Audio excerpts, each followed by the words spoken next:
HSA Dallas Middle School family. I'm Miss Singleton, your new Assistant Principal, Dean of Student Cultures. I want to officially welcome you back to our 2020-2021 school year. We're beginning phase 1 of our reopening. This is where only 6th graders and siblings of kindergarten, 1st, 2nd, 6th, 9th, and 10th graders are eligible to return to campus next Monday, September 28th. Phase 2 of our reopening plan is where we will invite the rest of our students to join us on October 13th. If you choose to come back to in-person learning on October 13th, the deadline for this sign up is October 2nd, so make sure you're signed up. Our new principal, Miss Alexander, and myself are very excited to finally get to meet you face to face and get to know you. Your assistant principal, Dean of Academics, Mr. Iden, and our front office staff and our amazing teachers are ecstatic to get to see you again. In order for us to return safely, it's imperative that you follow the rules and guidelines that are outlined in this video.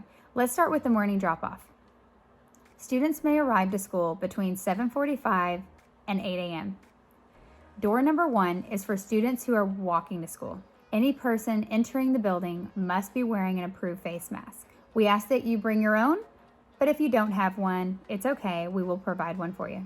No scarves, bandanas, neck gaiters, or vented masks are allowed. Also, mask designs, logos, or wording must be school appropriate. As students enter, they will stop at the temperature kiosk. If the temperature is less than 100 degrees, a staff member will guide them to enter the hallway. If their temperature is 100 or greater, they will be asked to leave. Parents dropping off students will enter the school grounds from the parking lot between the middle school and high school. Door number 2 is where parents will pull up for the drop-off. A staff member will be there to take students' temperatures before the student gets out of the car. If their temperature is less than 100 degrees, the student will be welcomed into the building through door number 2. Once inside the building, students will travel clockwise through the building. There will be signs and arrows to remind everyone in the direction they should be walking. No lockers will be used until further notice. Don't forget, we have a social distancing rule of 6 feet. This will keep students from congregating in the hallways. If a student needs a school breakfast, they will pass by the cafeteria, grab and go sack, and take it to their classroom. Every student will be assigned to a classroom while they will stay there for most of the day.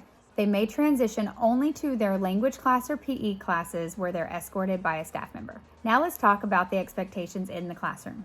Each classroom will have hand sanitizer available at the door. Students will sanitize their hands upon entering and sit in their assigned seat. Students are expected to bring a notebook and something to write with, their Chromebook and charger, and headphones if they have some. If you don't have headphones, it's okay. We will have some to give students to keep. There will be no shared materials. Other than breakfast and lunch, students will be expected to keep their masks on properly for the duration of the day. If any of these rules are violated, we will have to follow the consequences outlined here to ensure everyone's safety. Students who choose to not follow directions will first be given a verbal warning. After the verbal warning, if it happens again, the student will be given a written warning via email to both the student and the parents. Finally, if it happens a third time, the student will be sent home and they will be continuing online learning only for up to 14 days. Now let's talk about lunch. All students will remain in their classroom for lunch. Lunch is delivered to the classrooms. Students will sanitize the area before and after they eat. Sanitizer will be provided. There will be no use of microwaves, and students may not share food or drinks. No food deliveries will be allowed during this time. Students who forget their lunch may purchase a school lunch, but parents are not allowed to drop off food in the office. Finally, here are the dismissal procedures. Students remain in their last class for the entire dismissal process. For car riders, parents must stay inside the vehicle. The car tags that will be provided must be visible to the staff. A staff member will enter the student's ID into the dismissal app that we will use, notifying the student to exit the building. Walkers will be released immediately after car pickups. For 6th and 7th grade, this will happen around 3:10 p.m. and for 8th grade, this will happen around 4:10 p.m. For car pickups in front of the school, there are 2 lanes.